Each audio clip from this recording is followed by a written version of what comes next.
A Captive Viper, Chapter 1. Alright, Squaddy, you're up, a large female rough voice called into my dorm room. Your next mission is in 10. Be ready or we're leaving without you. I jumped out of bed, startled by the quick wake-up call, not fully orientated yet as I stumbled towards the shared bathroom. I heard groaning from the others in my dorm, clearly also woken up by the voice, and surprisingly. I'd been recruited by XCOM a few weeks ago, and have lived with 3 other members in my room, all male, since. I had never been on a mission yet, but I had been to the GTS, the Guerrilla Tactics School, where I had been ordered to train as a sniper class for XCOM by Central Officer Bradford. While I had long since earned my rank as squaddy, due to my extensive training, I had never gone on a mission, but I had still managed to get given a nickname regardless. Zero was my call sign by my dorm mates. Each time they said it, they laughed, as in, been on 0 missions and had 0 kills. Those were the most common jokes, but I liked the name, even if it was meant to be at my expense. I glanced down at my phone. The time was 2 AM, but unfortunately this meant very little to me, as I went to sleep at 9 PM when we were positioned at our headquarters in Eastern America. We could have easily travelled halfway across the world to get on this mission, so as far as I knew, it could be daytime out there. I opened the steel tap, not waiting for the water to run as I put my hands into the sink, splashing water back up into my face, the ice cold freezing my skin, as I shook the water off my hands and rushed back out to put on some clothes, changing out of my white vest and loose tracksuits and into our XCOM uniform, consisting of military-style green fatigues and black all-purpose boots. I grabbed my dull, worn red neckerchief, tying it around my neck as I left my dorm, storming down the halls quickly. I was not going to be late for my first mission. I had my reasons for joining XCOM, some more trivial than others, but it had opened me up to the lies of the Advent administration. I feel angry each time I think about how they have deceived the entirety of humanity, using our own media against us, buttering us up with their gene therapy clinics. I always thought the argument was against altering our genetic makeup, or stopping genetic screening, but once it was all installed by Advent, it was the latest fad. It's a shame what I ended up learning about them. I almost went to one once. And I'm sure glad I didn't. I know a lot of friends who are undergoing long trial periods with the clinics. I at least now know what that meant. I rounded the final corner to the squad briefing room, bursting through the door to find 3 other soldiers staring at the entrance I had made, before turning back away. I rushed over to the workbenches, picking up the lists of the items that I was to take, and equipped each one. Kevlar vest? Check. Frag grenade? Check. Sniper rifle? Check. And my pistol? Check. I went through the routine checks of each of the weapons on the bench, checking for malfunctions, any loose fittings, anything that would fault the gun. Seeing none, I rejoined with the other 3 in my squad. I only knew one of them, the girl who called me out of my bed, Brick. She was tall, with a short, messy crew cut, her brown hair matching the colour of her hazel eyes. Brick looked tough, was tough, and always had a huge grin plastered on her face. I thoroughly believed she would have a relationship with her heavy gun, by the amount she talked about it. I hadn't had the chance to modify any of my weapons, but her cannon was fitted with an increased magazine, a 4x scope, along with a bipod, all of which she attached herself. "Zero, glad you could make it," she grinned, slapping me on the back with her free hand, as the other held her weapon of choice. Strapped to her back, I could see the grenade launcher, which looked comically similar to something you would see off of a game. "Don't be too scared, kiddo. This should be a quick mission. Just listen to the commander and you'll do fine." She winked confidently at me as I nodded back. The other 2 members of the squad today were both specialists, which left us without a ranger. I had watched some of the commander's battles previously, and in ones he took a sniper who would often bring a ranger to scout up ahead, as it were, and call the shots. I suppose that was for the snipers with a lot more experience and better aim than I. The 2 unknowns were both sergeants. I could see it by the stripes they wore on their armour, while Brick was already a captain. "Alright, introductions, guys. This is Jay Walker," she grinned, turning me to face the other 2 soldiers. They both turned around from their conversation, both holding stoic expressions as they looked at me. After a brief moment, the specialist wearing a black cap with a nice amount of stubble on his face offered out his hand for me to shake. I could feel Brick's grip tighten on my shoulder as I shook his hands before she burst out laughing again, causing two odd looks from the specialists. "Ha! I can't believe that worked!" she shouted heartily. "Get it? Jay Walker? Jay Walker?" No, just me. All right." She smiled, earning a slight chuckle from the one who didn't shake my hands. But in all seriousness, this is Zero. Zero, these guys are called Venom and Angel. Guess who's who? She laughed playfully. I guess he's Angel, then," I said, motioning to the guy who shook my hand. The other specialist had no facial hair, like me, but has wavy, dirty blonde hair, compared to my slightly messy short length hair, which was a chestnut brown colour. "Huh, lucky guess." She nudged me in the back, as the Sky Ranger's door opened for us to board. Brick led the way, followed by the two specialists, with me at the back, as I made the last check for all of my stuff. The door raised up behind me as I took my seat on the ship next to Brick. The comms crackled slightly before the voice of Central came over the speakers. "Alright, squad. We're doing a supply raid today.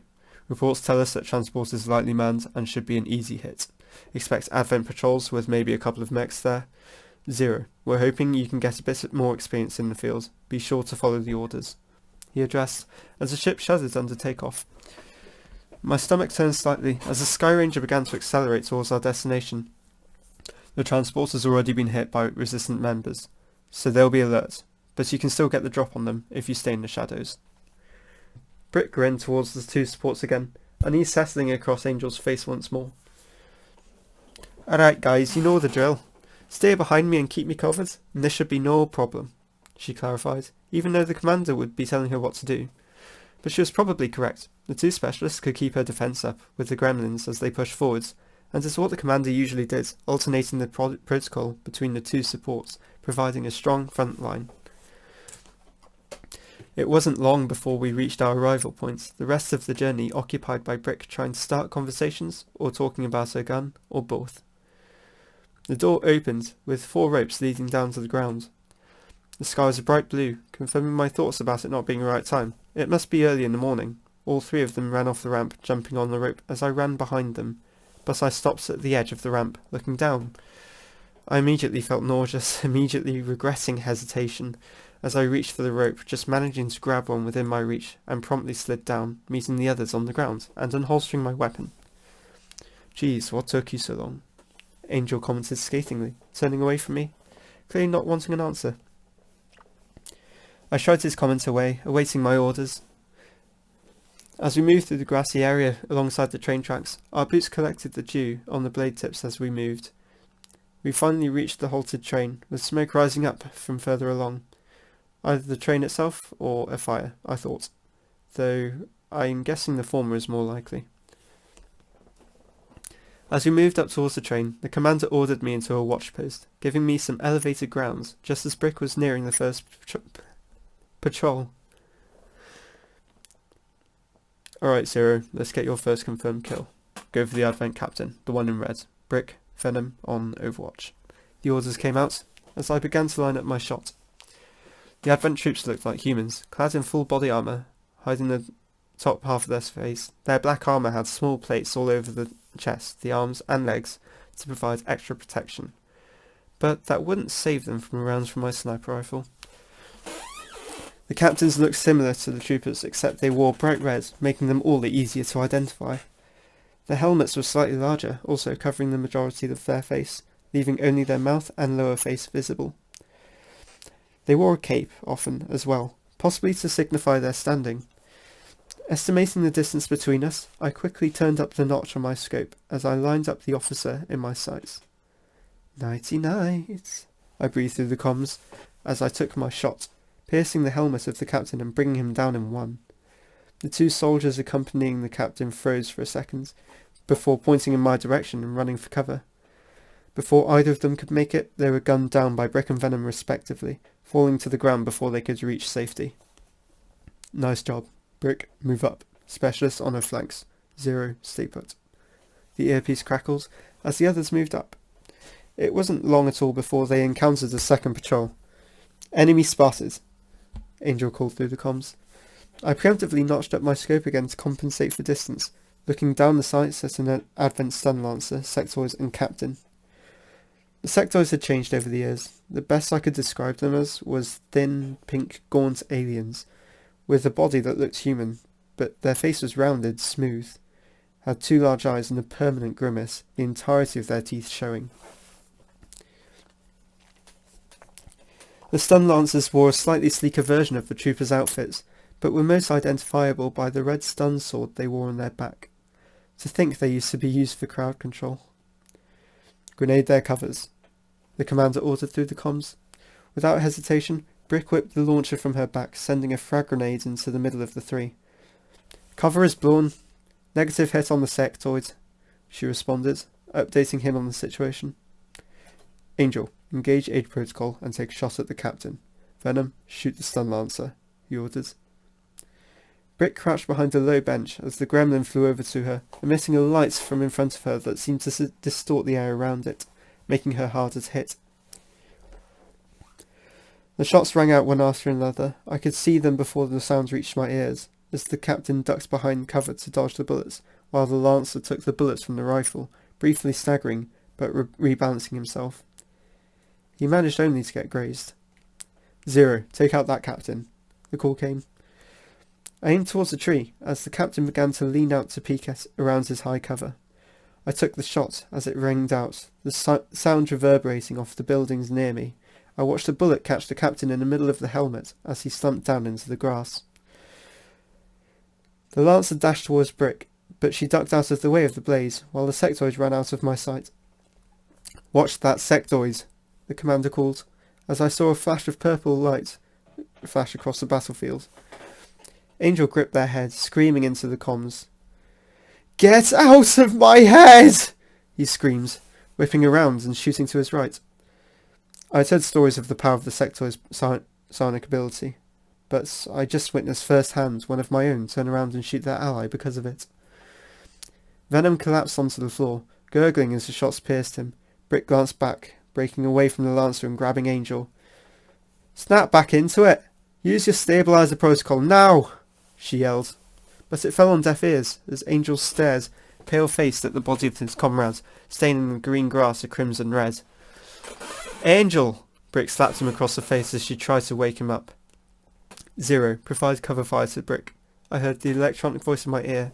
As I took aim, leading my target, the stun lancer dashing towards Brick again. I took my shot, my bullet nicking the lance from the chest, but it was enough to kill him. As the lancer collapsed to the floor, I managed to spot the sectoid taking up a flanking position, aiming his gun at Brick. I whipped the sniper rifle around and took the shot as it struck the sectoid on the side of the head, causing it to stagger, but the bullet did not kill. I've got an empty mag, I called out, taking more bullets out of my vest, but I could see the sectoid re-aiming at Brick. Watch the flanks, the commander called, as the beam struck Brick on her side, as she staggered down onto one knee. Angel, the stabilizer protocol, Brick yelled, pushing Angel down behind cover and finding some herself, grasping her side as she leaned against a tree. Already the sectoid was repositioning, clearly trying to get away from me. I led my target again, taking another shot, but unfortunately I saw the ground kick up just behind the sectoid a second later. It had gotten behind full cover and was fully aware of me. It was unlikely for me to get a shot from here. Thankfully, as I watched Angel come to his senses, his drone flew over to Venom before flying to Brick to heal her. Brick, remove his cover, again.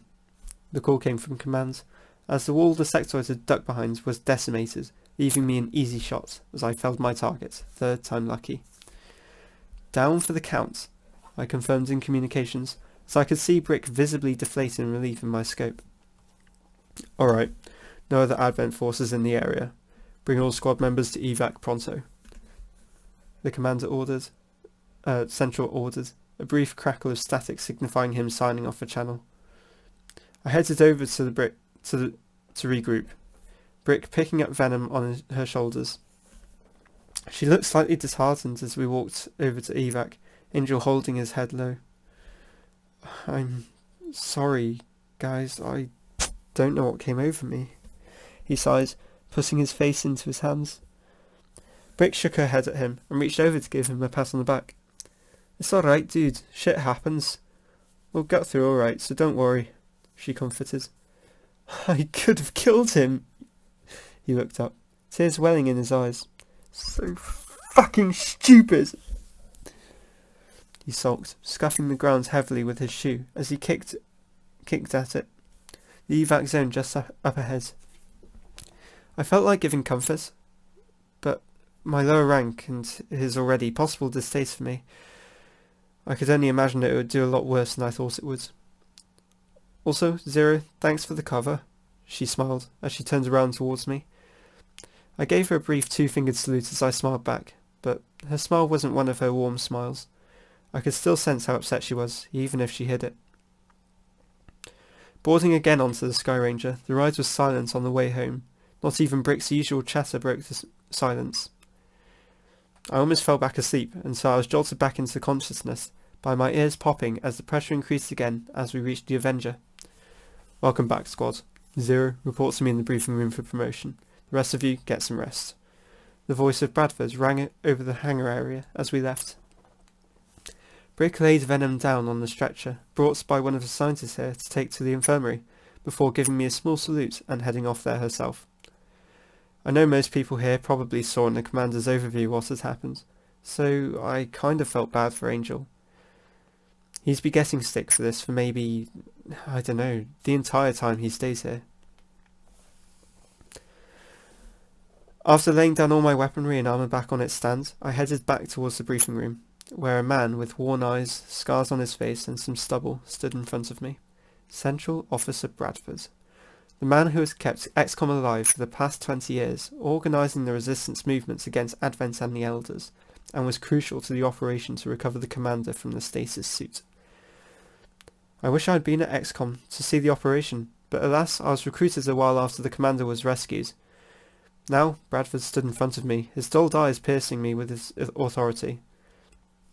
He did not waste any time, as he started speaking to me the second I walked through the door.